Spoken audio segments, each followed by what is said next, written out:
Hello and welcome to another edition of Currently in Quincy. I'm Joe Catalano, and today the car doctor, John Paul from AAA Northeast, will be joining us. We'll get you some spring car care tips, talk more about the automotive industry. First, though, as always, we take a look at the weather and the news for you. Currently in Quincy, it's 57 degrees, a little light rain. It's going to pick up again. We've got wind and rain all day today. There is a high wind warning in effect and a flood watch that runs until tomorrow morning.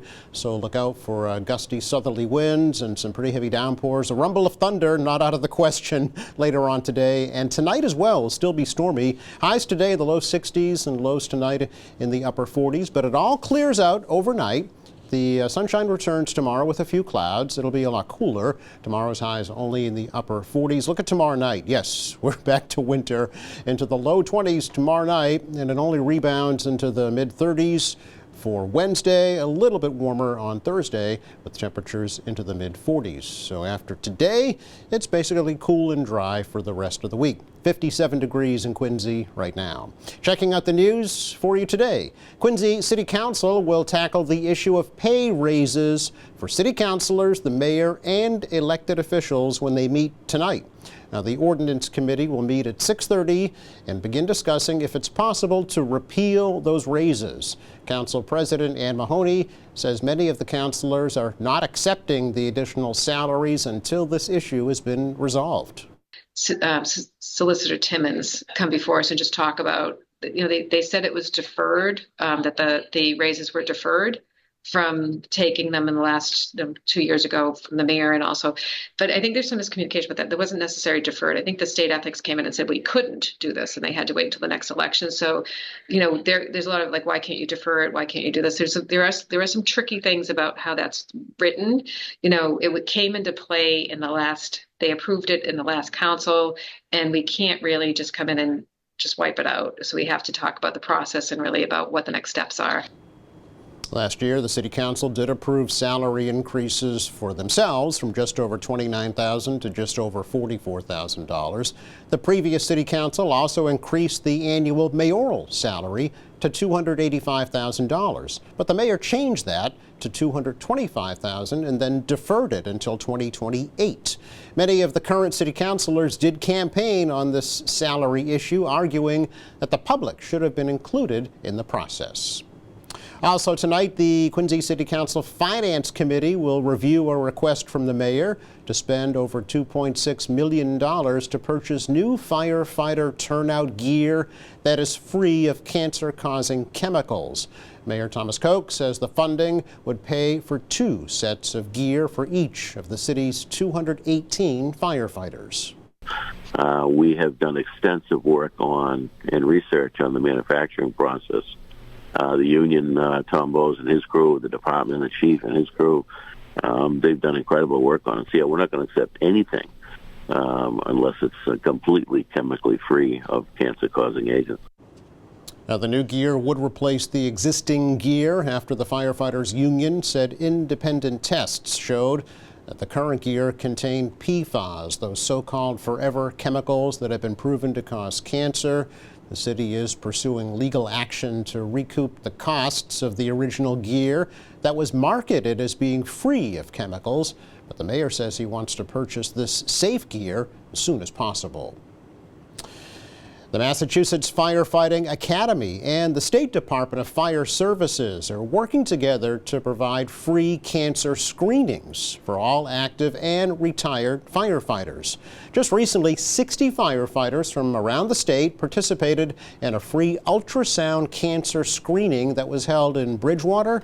Now, the state fire marshal says firefighters are more likely to develop cancer because of their frequent exposure to carcinogens on the job. This free program is designed to provide awareness, prevention, and early detection resources. The program offers skin cancer screenings, chest CT scans, PSA blood tests, mammograms, and ultrasounds. The number of screenings nearly doubled over the past year.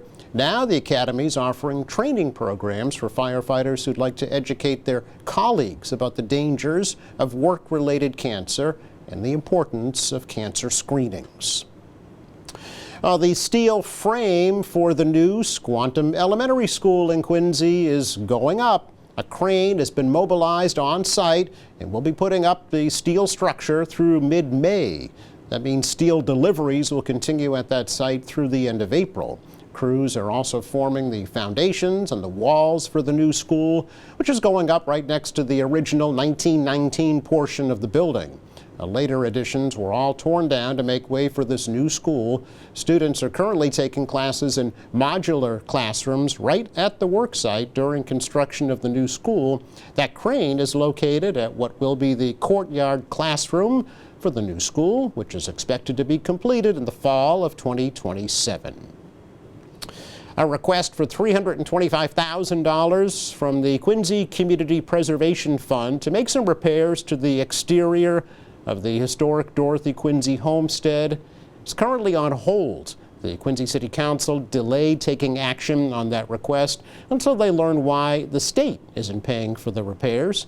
Mayor Thomas Koch agrees, but says the repairs are needed now.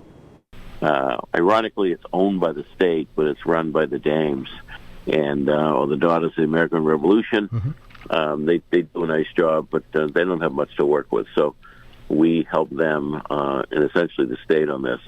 I hope someday that maybe this site, as well as some others, get rolled into the National Park Service. But, we'll see. In the meantime, it does help dramatically. That is if you didn't have the Adams Mansion and birthplaces, this probably would be the next oldest and most important historical house in the city. So it's an important one. The Quincy family, the Hancocks, huge part of the revolution and why we are where we are today. Now, the Community Preservation Committee did unanimously approve of the spending. However, the City Council must also vote in favor of that expenditure. It's our check of news for you today. Coming up, the car doctor, John Paul from AAA Northeast, will be joining us. That's next.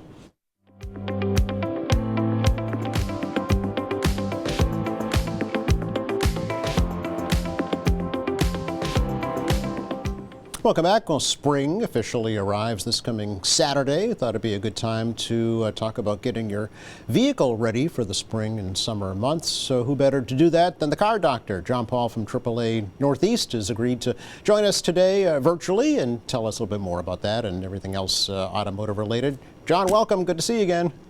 Always good to be here, Joe. Really appreciate the opportunity. We've tried to do this a couple of times. We initially were going to give folks winter car care tips, but we had a big snowstorm, then we had a blizzard. So here we are with a big rain and windstorm today, but we managed to get you in. Well, it's wintertime, it's New England. You kind of have to expect to make some changes along the way, and I think that's part of the joy of living in New England. If you call it that, yes. Actually, it brings up a good point, though. With this severe, brutal winter that we've had, what kinds of things should we be looking at our vehicles for now that may have happened to them over the winter?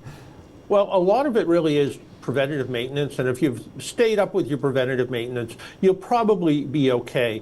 But on the other hand, what may have happened was because of the weather, you may have sort of put off some things that need to be done. So really keep an eye on things like, when was the last time you had an oil change? Checking all the vital fluids in the car. When you start up the car, do you hear a whistling sound? That could be a belt that's loose. Is the car hard starting maybe? And that could be anything from tune-up related to a battery that's starting to go bad. And batteries really suffer in cold weather, but they actually fail because of heat. So you may have done some damage to the battery over the summer heat, and now the winter is starting to show up and starting to show more of that stress on the battery. And a lot of times what happens is somebody's car won't start, they'll get a jump start, and really all you've done is you sort of fix the symptom, which was the car didn't start, but you didn't really fix the problem, which is probably you need a battery. The average life of a battery in New England is just a little bit under 5 years, so if you have a 5-year-old car, it might need a battery. If you have a 5-year-old battery, probably going to need to be replaced. So being a little bit proactive. Also, it's pothole season. Yes. If you've hit a pothole and your car sounds a little funny now, all of those things can lead to some damage, whether it's tire damage, wheel damage, suspension damage, or even, you could have loosen something up on the engine or the transmission and causing, a potential long-term problem coming up too. Yeah, we've got some doozies for sure. And with all the rain we're having today, it's going to only add to the situation, I'm sure. Yeah. Speaking of really, the average person spends about, I think it's $600 or $700 on a pothole repair. Yeah. So, if you hit something, figure it's going to be a little bit of money, and sometimes it's covered by insurance, sometimes it's not. Depends on your deductible. So be aware if you hit something and your car just doesn't feel right, get it into a shop somewhere where they can check it out and see what kind of shape it's in. Yeah, make sure you don't do any more damage than already has occurred. About tire pressure, John, when it comes to now things are slowly warming up, do we need to be more concerned with changing the air pressure in the tires? Well, it's always a good idea to check your tire pressure once a month. Do it while the tires are cool before you've done any long-distance driving. And air up the tires to whatever the manufacturer's recommendation is. It's on the door of the car, not the tire. The tire, you might look at the tire and it might say maximum PSI 42, so 42 pounds of air. That's fully loaded. The absolute maximum you can put in the tire. Look at the car itself. The car itself might say 33 in the front and 31 in the back or something. But check it once a month. You don't have to get the fanciest tire gauge in the world. The $5 tire gauge is usually good enough to do the job. The important part is checking it. And a lot of cars today have tire pressure monitor systems that tell you when you have a low tire. Depending on the type, they're not always that accurate. So it still makes sense to go out there and check with a tire gauge. There's two different styles. One's called direct, one's called indirect. The direct style will actually read the tire pressure, but they don't work when the temperature is under 30 degrees. So it doesn't really help you a whole lot. The other thing is the indirect style really just tells you if you have one tire that's low compared to the other three. Realistically, you could have 4 tires that have 10 pounds of air in them, and the car will tell you everything's fine. Oh, interesting. Okay, so check it manually to make sure. Yeah. Interesting. Okay. And of course, now air is not free. It was the only thing that was free, but even that's not free anymore. Yeah, your best bet really, go to a good tire store, go to a big tire store. Okay. Most tire stores belong to a program called Tire Smart. And as part of that program, they agree to, if you come in, can you check the air of my tires, air them up if necessary. They'll give your tires a quick look. Most of the major tire stores in our area belong to that. And it's, I think it's be tire smart and play your part, or some clever marketing term like that. But most tire stores will take care of tire pressure for you. Okay, all right. And just because today is a big windy, rainy day, windshield wipers, right? Basics. Yeah, absolutely. Windshield wipers are one of those things that we only think about in the rain, and then we go through a rainstorm and we decide, oh, my windshield wipers need to be replaced, and we don't do anything about it until the next rainstorm. That's right. So if you're out, and winter can be tough on wiper blades because you get all that salt film all over the windshield, and that's like having the windshield wiper blades run across sandpaper, so it wears them out pretty fast. Generally, you're going to replace wiper blades probably once a year, and depending on how you take care of them, you can clean them, take some windshield washer stuff and wipe the blades off, use some alcohol like an alcohol wipe. That will help a lot too. But, windshield wipers have gone up in price like everything has. But on the other hand, being able to see properly is money well spent. Yeah. So spending, $30 or $40 on a set of windshield wiper blades is money well spent, so you can see where you're going in the rain. Sure. Let's not avoid the big white elephant in the middle of the room right now, the cost of gas, John. Yikes. Yeah. This morning, the AAA gas survey showed gas at $3.55 a gallon on average in Massachusetts. That's up 24 cents since last week. Crude oil prices bouncing all around the $100 a barrel mark. Yep. West Texas crude, I think, is just under 100. North Sea oil is up over 104, I think, as of this morning. So we are seeing high oil prices, and every time oil prices go up about $10 a barrel, you can expect gas prices to go up about 20 cents a gallon. So you can, in gasoline, a barrel of crude oil, about 40%, I believe, is is used to make gasoline, the rest is used to make other things. The big concern, as much as for you and I, the cost of going back and forth to work and filling our gas tank, is diesel fuel. We're seeing diesel at well over $5 a gallon right now. Really? And the thing of it is, pretty much everything you touch was delivered by a truck, and that truck probably ran on diesel. So with diesel fuel prices going up pretty dramatically, you have to think the trickle down is going to be everything else is going to go up, because as transportation costs go up, everything else is going to go up. And that also includes things like airfare. You know, if you're thinking about going away somewhere over the next couple of months, you might want to check the prices now, because that same fuel price could affect jet fuel, and as the jet fuel prices go up, gasoline, ticket prices could go up too. Right. Actually, just this morning, the U.S. Energy Secretary said this is a temporary situation due to the geopolitical conflicts that are going on in the Middle East right now, the Strait of Hormuz. But that's not where most of the oil in this country comes from, isn't that right? Well, we use about 20 million barrels of oil a day in the United States. We produce about 12 million. We could probably produce close to 18 million. So we could be somewhat self-sufficient. The problem is our refineries are pretty old, and they're designed to refine certain weights of crude oil. And some of what we produce here in the United States, we can't refine it fast enough. So we actually send it out and buy other crude oil. It's kind of complicated, the way it all works. We're one of the, if not the largest oil producer in the world. But on the other hand, it's sometimes is not enough. And the other part of it is where it gets used and how it gets used can make a real difference. So there's a lot that goes into this. Also, this is kind of the height of spring break, which tends to get more people on the road. It's also the time of year we switch over from winter fuel mixes to summer fuel mixes, so there's a little extra cost in that. Refineries are running tighter. The other thing is, a lot of the refineries in the United States, we haven't built any new refineries, or we've remodeled some, but I don't think we've built any in the last 20 years.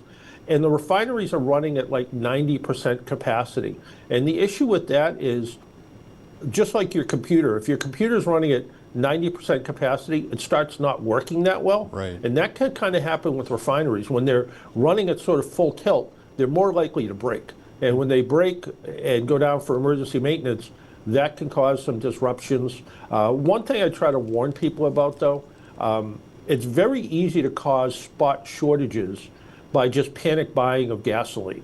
Most people drive around with a quarter of a tank of gas or a half a tank of gas.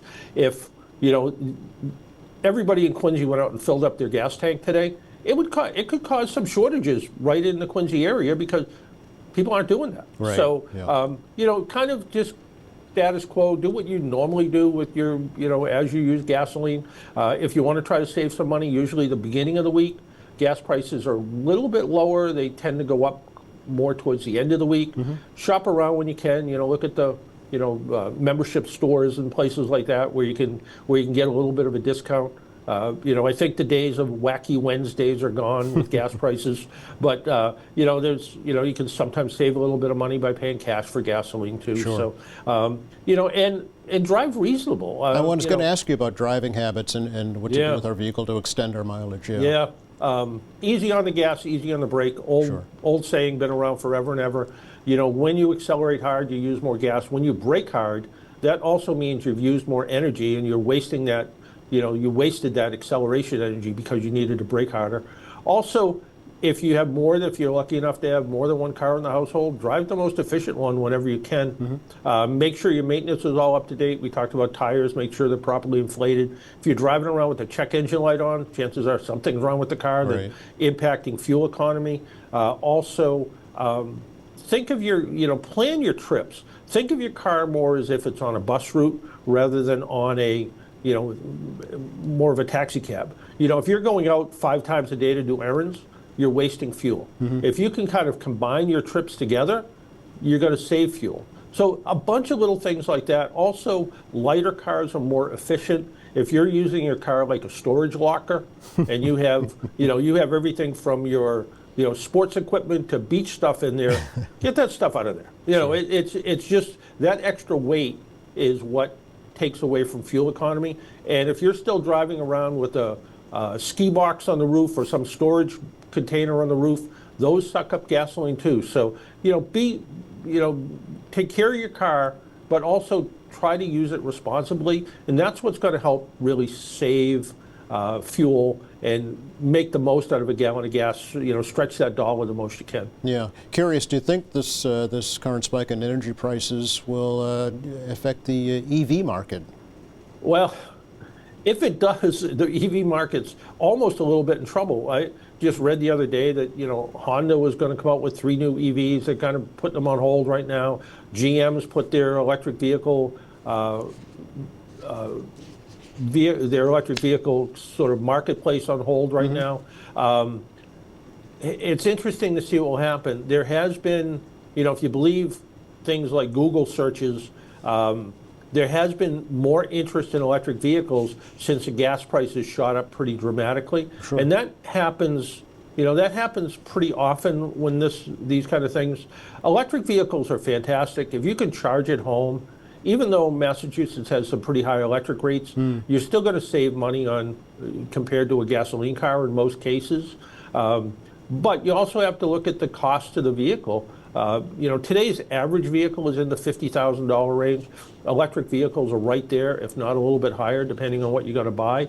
You can go out and buy a Chevrolet Bolt. It's pretty good deal, or a Nissan Leaf. They're pretty reasonable costs.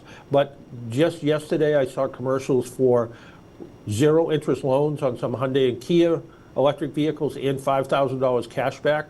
Those kind of things certainly help offset the cost. But the most economical way is being able to charge at home. Using public charging, unless it's free, can get pretty expensive. I know I was in Hyannis, and I used the public charging, and at the Hyannis Mall, they have great public charging.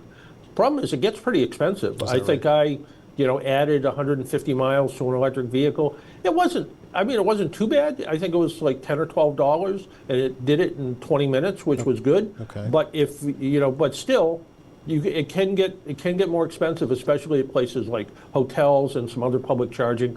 And then there's other public charging that's slower, but it can be free, which is kind of nice too. Right.